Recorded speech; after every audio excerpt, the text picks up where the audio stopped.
Richard got sad, and then more sad, and more sad, and then we left to go to our hotel across the street. Wilder did something on camera in 1976 that still makes people uncomfortable today. His co-star begged the director to change it. The studio executives worried about backlash, but Wilder went ahead anyway. Years later, he admitted it was his biggest mistake. The scene aired on national television and changed how America saw him. Even his closest friends said he crossed a line that day. What started as comedy became controversy, and that moment haunted him until his final days. Gene was born on June 11, 1933, in Milwaukee. His father, William Silberman, was a Russian Jewish immigrant who ran a novelty business. His mother was the child of Russian Jewish immigrants. Their house mixed old traditions with the hope of new Americans.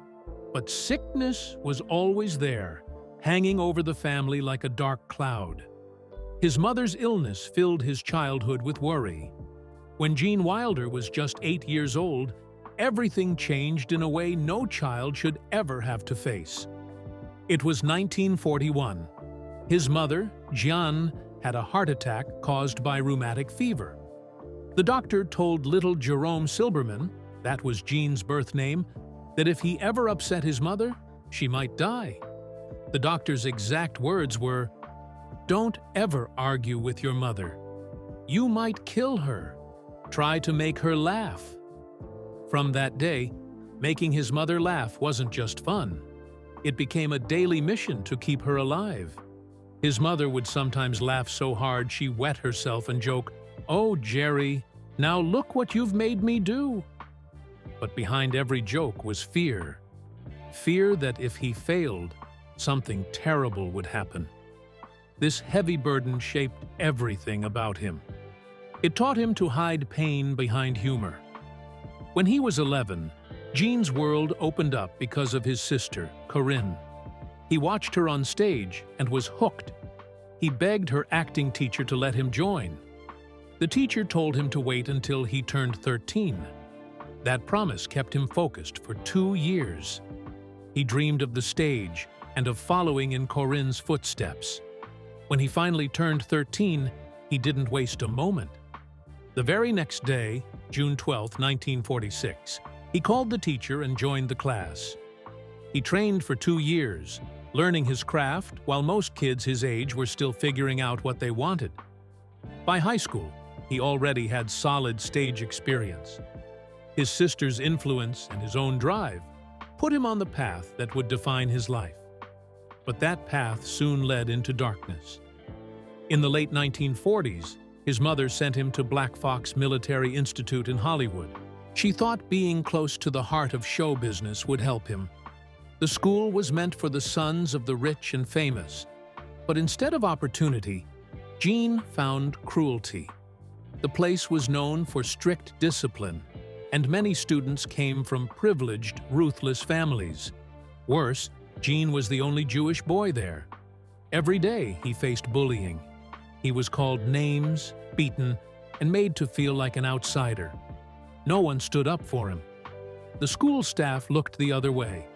The scars from that time ran deep, and they showed later in the darker sides of his characters. What Gene kept hidden for decades was even more horrifying. In his 2006 autobiography, he revealed that his own roommate had sexually assaulted him at Black Fox. The pain and shame of that time stayed locked inside him for nearly 60 years. His letters home told part of the story. He wrote to his father, begging for help. But his father, scared that telling his sick mother would make her worse, kept silent. Gene's words went unheard, and he felt abandoned. The abuse, the bullying, the silence, it all piled on, making him feel utterly alone. The turning point came when he visited home, his body covered in bruises. That sight finally made his parents act. They took him out of Black Fox immediately. Back in Wisconsin, Gene found a kind of peace in local theater. At 15, he stepped on stage for the first time. From that moment, Acting became his escape, his passion, and his purpose. But the pain of Black Fox never fully left him. Gene Wilder's road to stardom began with strength and determination at a young age. When he enrolled at the University of Iowa in 1951, he carried the heavy weight of a troubled childhood. His mother was sick with rheumatic heart disease, and Wilder grew up feeling constant anxiety and guilt. Yet, despite these struggles, he shone as a student. He chose to major in communication and theater arts, setting the stage for his future in acting. He also joined the Alpha Epsilon Pi fraternity, which gave him comfort and a sense of belonging during those difficult years. From 1951 to 1955, Wilder worked hard, often performing in student productions and polishing his acting skills. He graduated in 1955, proving that his passion for theater was stronger than any hardship life had thrown at him. Right after finishing at Iowa, Wilder didn't hesitate. In 1955, he moved to England and joined the famous Bristol Old Vic Theatre School. What happened next was incredible. Within 6 months, he became the first freshman to win the all-school fencing championship. This wasn't an easy win. The competition was tough, and fencing was a serious part of the school's classical theater training. Wilder dedicated himself completely, practicing for hours each day. His victory showed not just skill, but a level of focus and drive that would later define his acting career. His win also helped him earn respect from his classmates, many of whom doubted the American newcomer. This early success hinted at the dedication Wilder would bring to every role he played. In 1956, Gene Wilder's life took another unexpected turn when he was drafted during the Cold War. But instead of going to the front lines, he was sent to Valley Forge Army Hospital in Pennsylvania. There, he worked as a paramedic in the psychiatric ward. His job was to assist in electroconvulsive therapy, or electroshock treatment, for patients with severe mental illness. The experience was shocking and painful. He had to strap patients down and operate the machines himself. Wilder later said this haunted him. He saw the suffering of these patients up close, and it opened his eyes to the harsh realities of mental illness and how poorly it was often treated.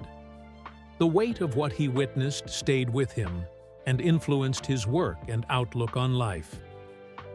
Around this same period, between 1955 and 1957, Wilder battled something even more personal. He was tormented by obsessive-compulsive rituals he called the demon. He would fall to his knees in public, on buses, in parks, even on crowded sidewalks, and pray for hours. He kept whispering, "Forgive me, Lord."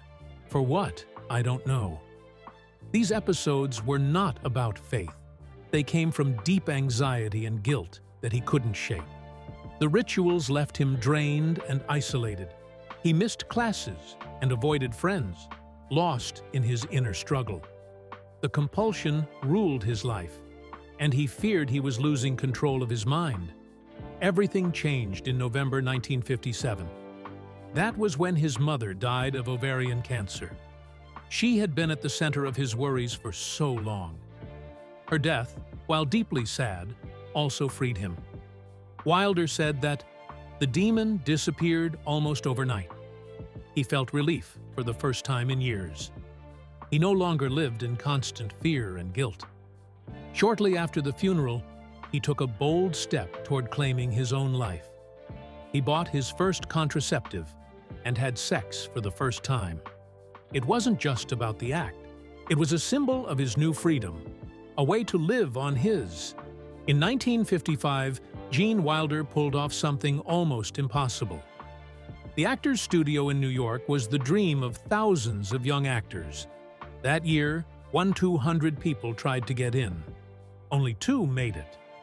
One of them was Gene Wilder. That meant fewer than 0.2% were chosen. The studio, led by Lee Strasberg, was famous for shaping legends like Marlon Brando, James Dean, and Marilyn Monroe. Wilder's selection wasn't just luck. It proved his talent and fierce determination. He threw himself into Strasberg's tough lessons, learning how to bring deep emotions to life on stage. The studio pushed actors to their limits, making them break down walls inside themselves. Wilder didn't just survive it, he stood out. The skills he gained there helped him create unforgettable roles, from Willy Wonka to Dr. Frankenstein. This moment marked the start of his climb to Broadway success, and soon to Hollywood. At 26, Wilder made another big move. He changed his name. Born Jerome Silberman in Milwaukee in 1933, he felt his real name didn't have the spark he needed. He wanted a name that fit the kind of actor he dreamed of being. So he picked Gene after Eugene Gant, a thoughtful character from Thomas Wolfe's novels. For his last name, he chose Wilder in honor of playwright Thornton Wilder, whose work he loved for its heart and wit. This wasn't just about sounding better on a playbill.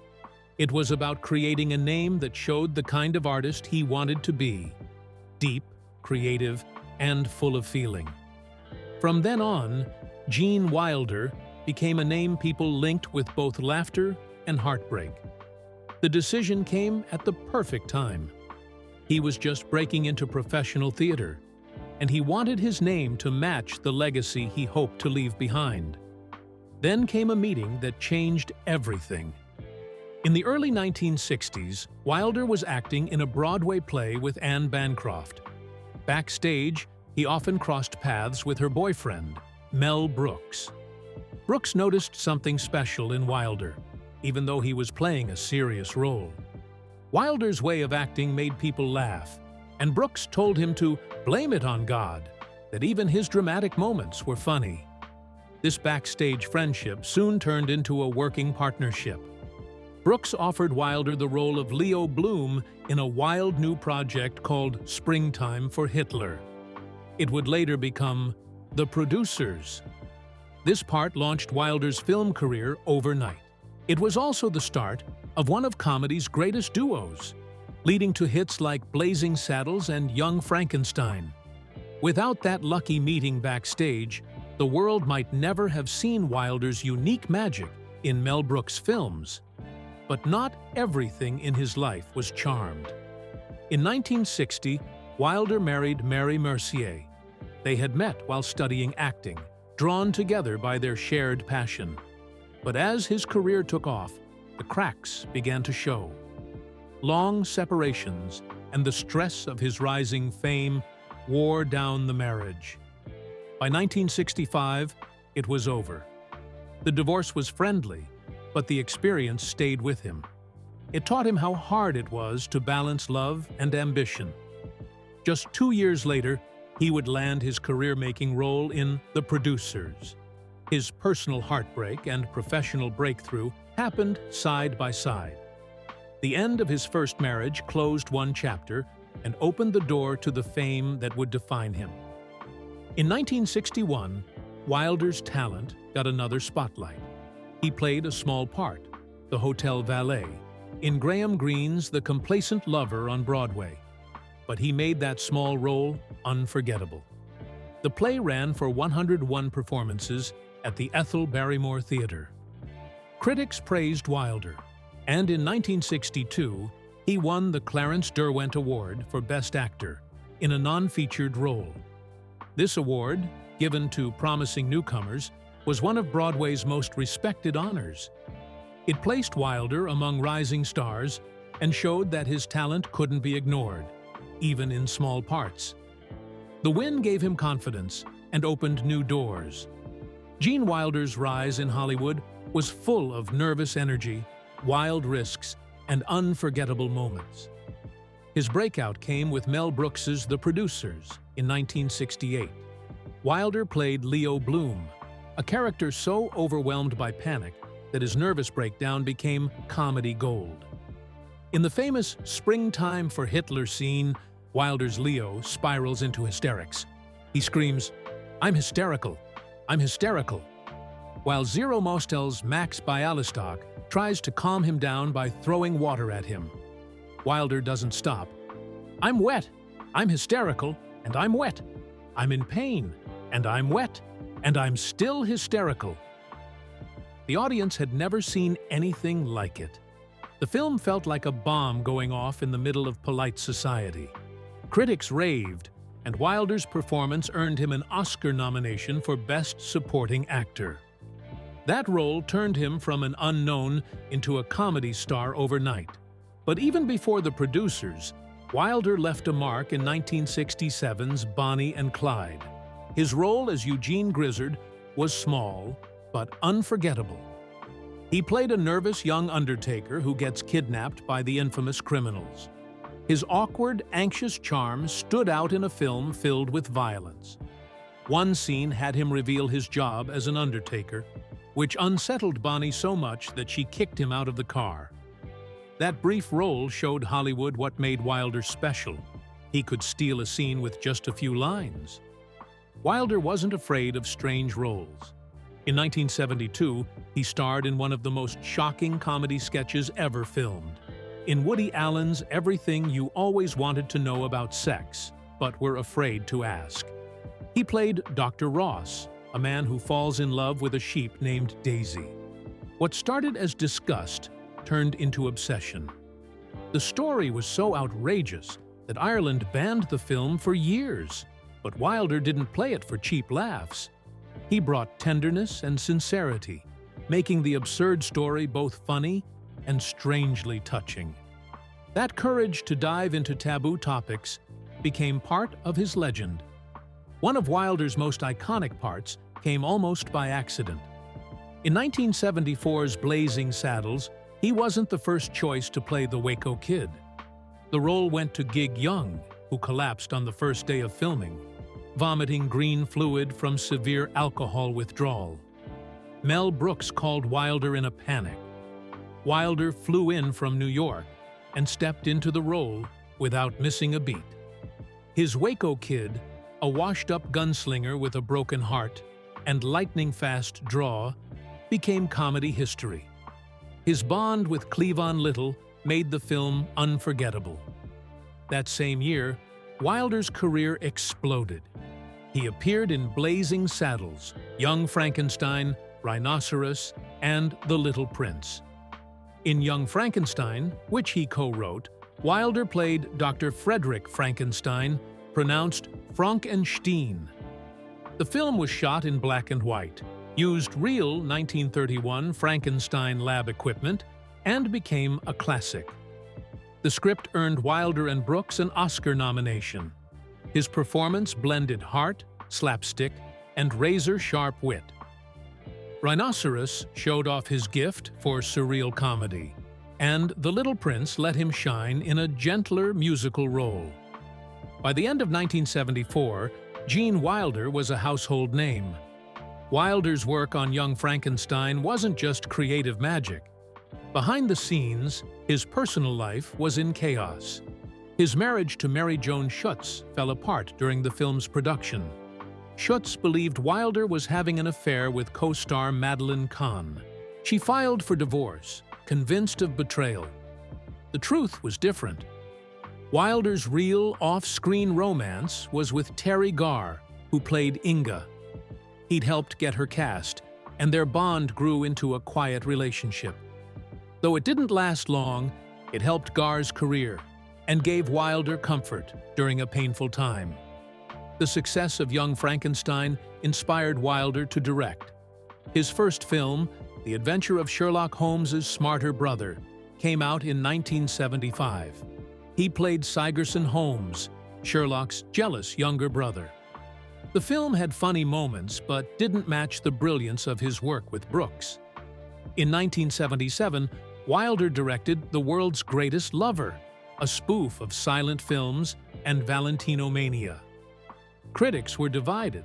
Some loved it, others thought it was over the top.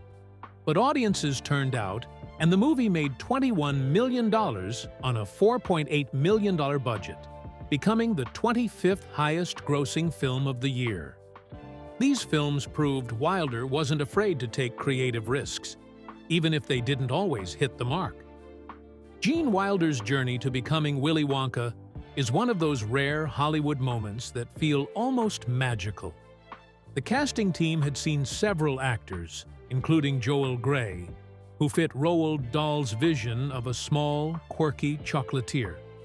But when Wilder walked into that audition room at the Plaza Hotel in New York, everything changed. The director, Mel Stewart, leaned over and whispered to producer David Wolper, "Dave, this is Willy Wonka. This is fantastic.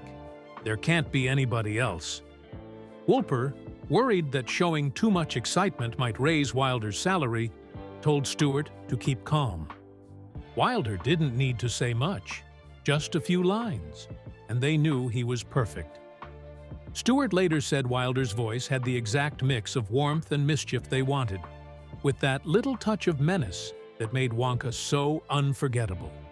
In just moments, Wilder secured a role that would define his career. When the film hit theaters in 1971, parents and critics didn't know what to make of it. The colorful world of Willy Wonka hid some very dark lessons.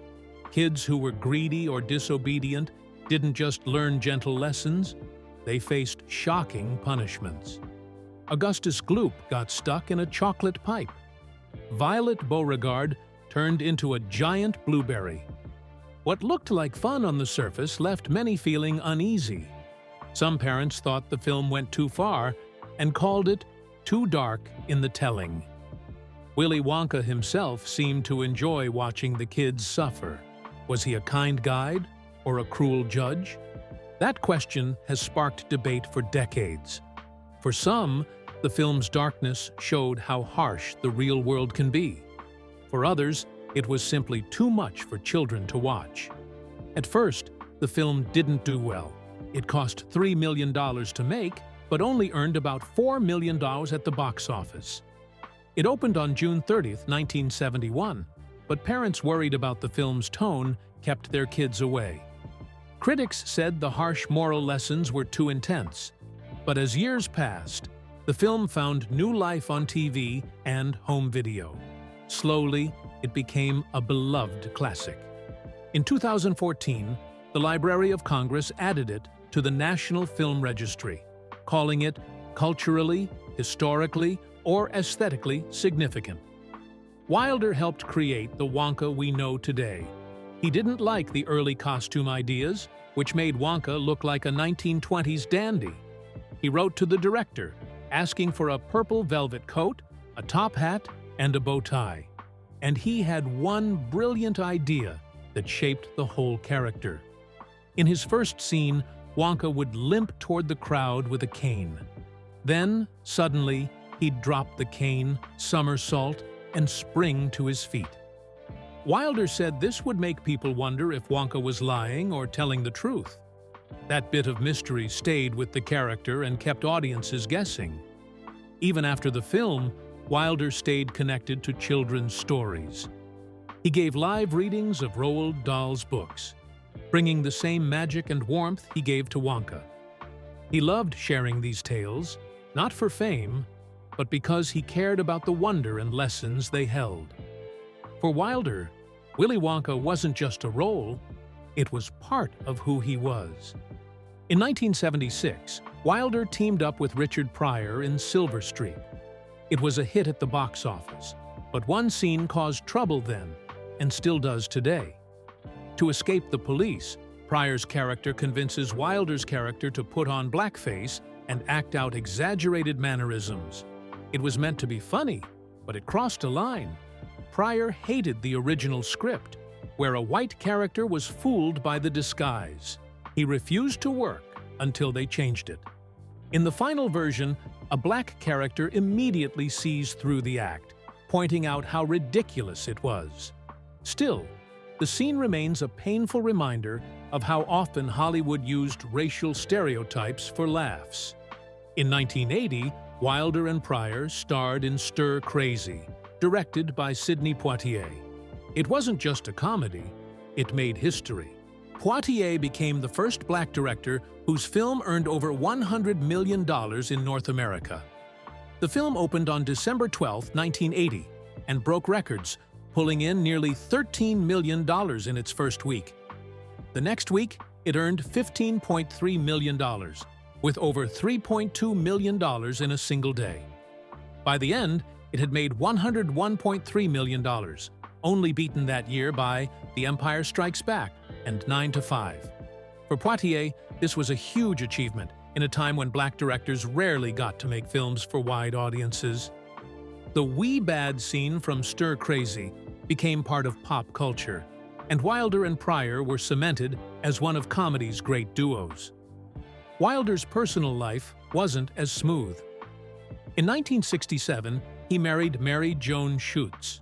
She was a friend of his sister, and her daughter Catherine had started calling him Dad. Wanting to do the right thing, he married Schutz and adopted Catherine. But the marriage was built more on duty than love. As time passed, Wilder's work and personal struggles strained the relationship. Schutz suspected him of cheating, especially with Young Frankenstein co-star Madeline Kahn. The marriage ended in 1974, and the divorce didn't just break up the couple. Catherine, feeling betrayed, cut ties with Wilder and never truly forgave him, despite his later attempts to reconnect. The Wilder-Pryor magic didn't last forever. By the late 1980s, things were falling apart. See No Evil, Hear No Evil in 1989 made good money, but critics said the spark was gone. In 1991, Another You flopped. Pryor was battling multiple sclerosis, and the illness showed on screen. He was weak, his timing off, his energy fading. Filming was chaotic, with director changes and reshoots. The failure of Another You marked the end of their run. Wilder moved on to TV and writing, while Pryor appeared less and less. Gene Wilder and Gilda Radner's love story began in 1982 on the set of Hanky Panky in Manhattan. The film had been planned for Gene and his frequent co-star Richard Pryor. But when Pryor dropped out, Gilda stepped in. The script was adjusted for her, and something magical happened. From the moment they met, the spark between them was undeniable. Gilda later said her heart fluttered and it felt like her world turned from black and white to technicolor. On their first night of filming near the Hudson River, Gilda cried. When Gene asked why, she said it was because she knew she was going to marry him. At that time, Gilda was still married to G.E. Smith, the music director for Saturday Night Live. Gene had been divorced twice, but neither of them could ignore what they felt. By 1982, Gilda divorced Smith. In September 1984, she married Gene. Their love was real, deep, and full of joy. But it would also be marked by heartbreaking tragedy. Not long into their marriage, Gilda began feeling unwell. For almost 10 months, she suffered fatigue, bloating, and severe stomach pain. Doctor after doctor dismissed her fears. One said Epstein-Barr virus, another said depression. One even blamed it on harmless ovulation pain. Even though cancer ran in her family, her father had died from it, no one seemed to take her seriously. Her belly grew so swollen she couldn't button her trousers. The pain became unbearable.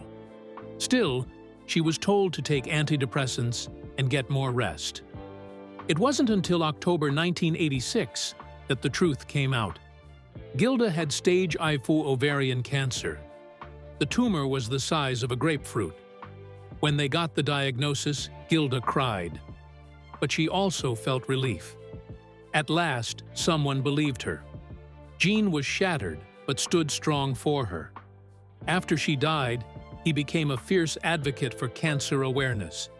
He even testified before Congress and helped start Gilda's Club for those fighting cancer.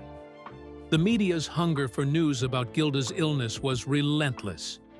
To protect themselves, Gilda and Gene used fake names during hospital stays.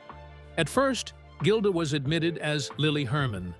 The name combined what they had wanted to name a daughter, Lily, with her late father's name, Herman. Later, they They became Lorna and Stanley Blake. Staff played along, treating them like a sweet elderly couple. These names gave them moments of peace in a world that wouldn't leave them alone. It was their small way of holding on to privacy and dignity during the worst days of her illness. Gilda's treatment was brutal. She went through 9 rounds of chemotherapy and 30 radiation sessions.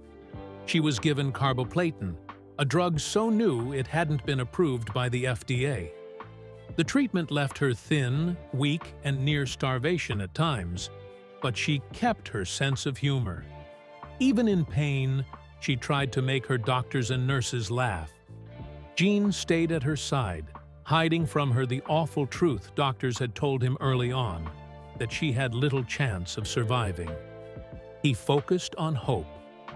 Even when her body began to fail, when her bowel got blocked and she needed transfusions, Gilda fought on. She told everyone she wouldn't give up. Her courage was remarkable, but the disease was too strong. Her final days came without warning. On May 17, 1989, she went to Cedars-Sinai in Los Angeles for what was supposed to be a routine CAT scan. She was given a sedative and slipped into a coma. She never woke up. Gene was with her when she died on May 20, 1989. She was only 42. He remembered how a nurse had gently cleaned her and placed a yellow beret in her hair. She looked peaceful, like an angel. Gene kissed her. He stayed by her side as her breathing slowed, with gaps between little gasps, until she was gone. He never got to say goodbye while she could hear him. Her death left him devastated. He blamed the late diagnosis, but it pushed him to fight so that other families wouldn't suffer the same loss. Gene found love again. In 1991, he married Karen Boyer, a speech consultant. She stayed with him through his final years, including his battle with Alzheimer's. Just before he died, Gene had a burst of energy. He swam in the pool, just like he used to in healthier days. It left Karen amazed. When the end came, it was gentle. Ella Fitzgerald's Somewhere Over the Rainbow played softly. Gene sat up in bed, looked at Karen, and said his last words, "I trust you, and I love you." He died at home in Stamford, Connecticut, on August 29, 2016, surrounded by love. In his later years, Gene stepped away from show business. He wrote 6 books, including novels, short stories, and memoirs. His works like Kiss Me Like a Stranger showed his warmth, wit, and honesty. He also painted, finding joy in art. He often said he loved the show but not the business. He left behind more than films. He left a legacy of kindness, creativity, and courage that still inspires today.